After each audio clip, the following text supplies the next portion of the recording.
Hi everybody, welcome back to Everything Green Tractors. In order to get to today's video, we're going to do a little walk down memory lane. Now at one point in time, certain salespeople were trying to get their customers to believe that this statement was true. And if you get them to believe that, then the rest of the sale is easy because the price is the only thing that's left and the deer is more expensive. And I'm very fond of the phrase that if you make a statement, you better be able to back it up. And so we decided we're going to test their claim. We tested each tractor at the RPMs and how well they'll perform at different levels. We reviewed their operating manuals to make sure that we were doing everything the way they wanted. We tested driving into piles, and we tested trying to lift loads out of the pile, and we tested at every level we could. And when we struggled to fill full buckets, we read the Kubota owner's manuals to find that that was the way it was designed, and that you should rethink what maximum productivity should be measured against. And we found that even if we could get a full bucket load out of a pile, it still wasn't going to measure up to the deer, as the Kubota bucket is much smaller than the deer's is. And in the end, the 21.6 horsepower Kubota tractor could not outperform the John Deere 24 horsepower 1025R tractor. And that really upset some of the viewers because they said it's not fair to match a 21 horsepower tractor against a 24 horsepower tractor. And I agree 100%. The BX2680 does not compare with the John Deere 1025R tractor. But today, I'm making my claim.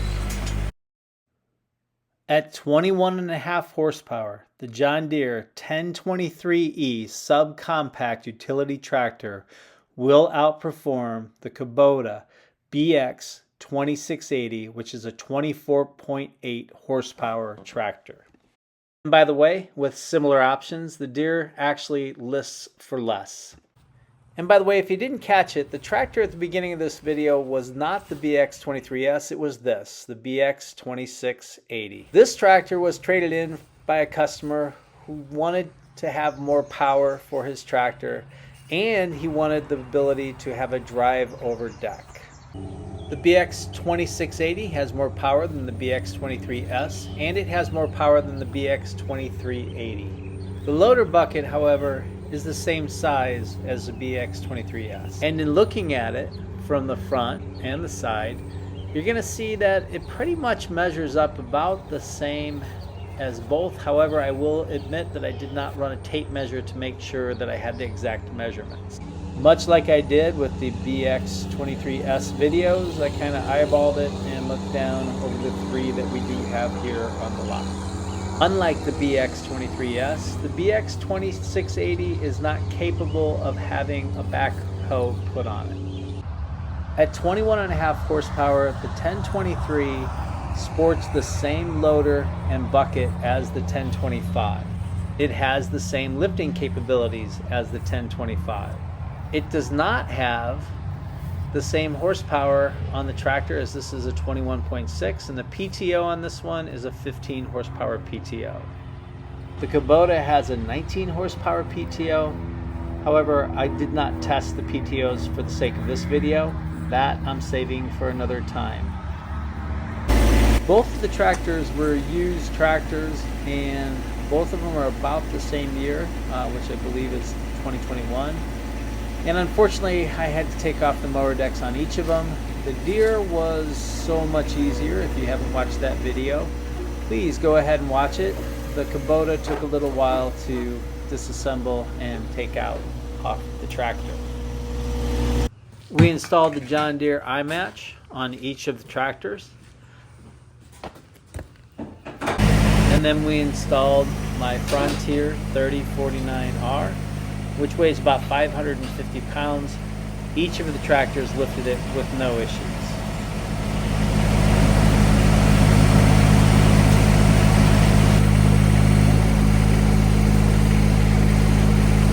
So I wanted to test the Kubota claim that productivity is measured in the amount of material moved over a period of time. And so what I wanted to do is go into the pile and lift out as full load as I could and measure the time it took to get a full bucket load out of the pile. The very first area that I tested was the RPMs at idle, which is outside the Kubota's operating range, but it's not outside the Deere's. As you just saw, we had a full bucket load, and after 27 seconds I gave up on the first attempt, and then I was going to take a different approach with both on the second attempt. Now if you watch the video cutting in a driveway, you're going to see that I'm at idle the entire video. When I'm spreading dirt and moving out of a pile, which is something that you do on a regular basis. And here the 1023 pushes out of the pile in less than 10 seconds.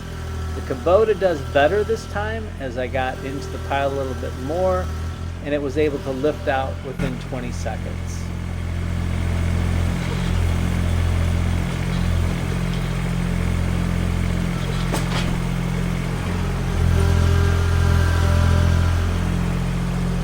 So when I filmed this, I put the tachometers on each of those in a picture-in-picture. You can see the Deere on the lower left-hand side is still at about 1800 RPM, and it's able to push out in 10 seconds. And when you go to the full screen, you're able to see the Kubota is still at 1800 RPM. Unfortunately, the way I filmed it, when you're in split screen, you can't see both tachometers, and you have to wait till it goes out of the push out. And by the way, you're seeing that the Deere, which is the 23 horsepower tractor, is pushing out of the pile much faster than the Kubota is. We're now at 2000 RPMs, and you can see the Deere is just pushing forward on that pile. It takes 8 seconds to get out. The Kubota not having such a good time with it at this point. It does do better, but it still takes a little bit longer for it to get out of the pile.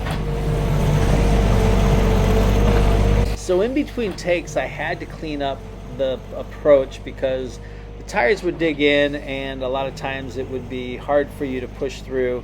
So I did my best to do it, but I used the 1023 to clean up during the loads, and I made sure that I restacked the pile. And you can see here I'm at about 2000 RPM, and I'm just moving around restacking that pile into the middle.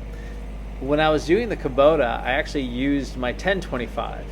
The Kubota, I struggled to get it to push into the pile, get a full pile of dirt out of it. I wanted to get the filming done quick, so I'd go back over to my 1025 rather than doing the Kubota and moving the pile around.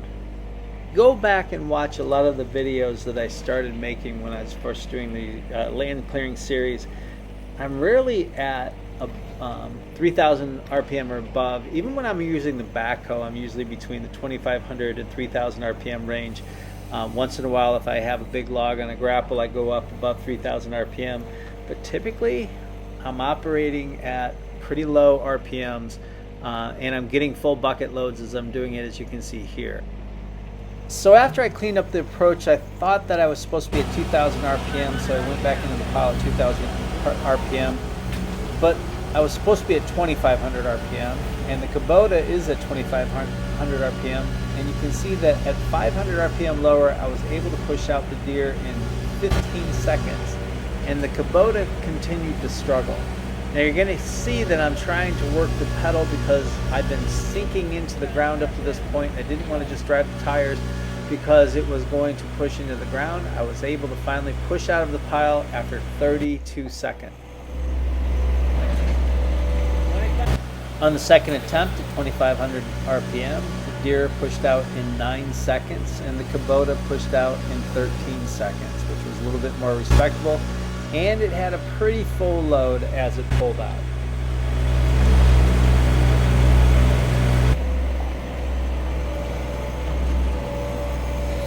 If there's one film clip that would make me say, I want to buy a Deere, it's this one. The 1023 pushes into the ground, through the pile, and it's able to lift out a full bucket load in 12 seconds. The Kubota continues to push through, and I had to back out to get it out of the ground, and you can see where the Kubota had dug into the ground. On the second try, the Deere once again pushes into the pile. You can see it's a full load once more, and both of them this time push out in 11 seconds. However, the Deere's pile is much larger than the Kubota's. So the filming on this was done in consecutive days. The Kubota was done on a Saturday, and the Deere was done on a Sunday the very next day. It was colder on the second day. But one of the things I noticed after doing the film of the Deere is that it had pushed the pile so far out that I actually had gone beyond the camera range on lifting things out of the pile. I had considered going back and reforming the pile and go back through and refilm each of the lifts, but I decided against it after watching the Kubota video. The reason why I did was because in looking at both of the videos, the piles had become long and flat, and they were pretty much the same for both of them at that point. And at that point, I pretty much filmed what I felt I needed to film. Every RPM level tested, the Deere was able to get into the pile. It was able to pull out more material from the pile, and in most cases, it was able to do it in a shorter amount of time than the Kubota was. So at least on loader work, I felt that I had proven my claim, and I was able to back it up. And some of you might be asking yourself, how? How does a 21.6 horsepower tractor outperform a 24.5 horsepower tractor? And I think there's a couple of clues right here. At idle, you're going to see that the tires on the tractor spin and into the ground. And I found that happen all the way throughout the lifting process. I had comments from people who talked about the BX23S that it would spin out when it got to a pile because it was too light. And I can see that being an issue, except for one thing. The 1023 weighs 70 pounds less than the Kubota does. So how is it that a tractor that's 70 pounds lighter than a BX2680 can drive into a pile and take out a full load of dirt? And I believe it has something to do with the fact that John Deere has been in the tractor business for 108 years. You aren't in business for that long without figuring out how the gear ratios on a tractor work so that you can sacrifice speed for torque and you can sacrifice torque for speed. Deere has the experience to know how to configure the transmissions and the four-wheel drives of these tractors so that they can get a full load going into the pile each time that they drive in. And what about lifting out of the pile? Deere has 2 boom cylinders and it has 2 bucket cylinders. The Kubota, on the other hand, has 1 bucket cylinder with 2 boom cylinders. Breakout and rollback force on the Deere is more than the Kubota is, which is going to help in lifting out of the pile. And one of the last major differences on the two is the hydraulic pressure. The Deere lists its relief at about 2,000 psi, while the Kubota is about 1,800 psi. That will make a huge difference in the capabilities of a tractor to drive into a pile and lift out a bucket full of dirt. In the end, pretty much able to back up my claim that the John Deere 21.5 horsepower tractor will outperform the BX2680 24.8 horsepower tractor. And that is just in loader work. We haven't even begun to mention things like taking off the loader and taking off the mower deck, which, by the way, having to think about putting the mower deck back on that Kubota is a nightmare for me.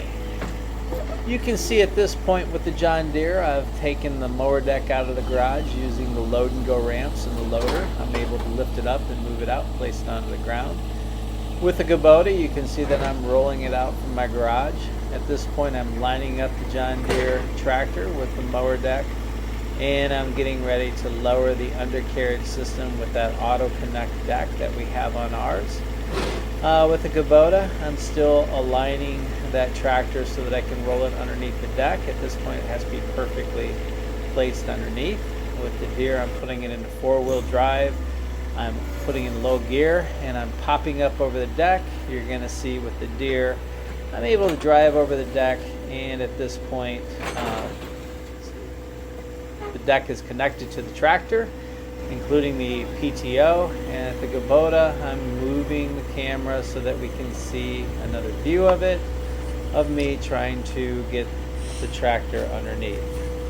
At this point I'm moving back over to get my loader bucket back on my tractor so that I can go do some work around the house. And with the Kubota, I'm moving things around once again, trying to wiggle and finagle that mower deck underneath the tractor. And as we watch me put the bucket back onto my loader and me work with the tractor on the Kubota to get the mower deck underneath, I want to thank everybody for watching today's video. Please hit that like and subscribe button, and please share this video with others as well. I do enjoy comments. Please leave those behind, especially from Kubota owners or other people that have questions about what's going on. I definitely try to respond to every comment that I get, and I appreciate you watching. If you don't agree with what you saw today, please go out, get on a Kubota, get on a Deere, and try it out and see what you find on your own. I think that you'll be surprised at what you see. Thank you all so much for watching today's video. I really do appreciate it. And for now, my name is Phil Dance, and I sell John Deere tractors.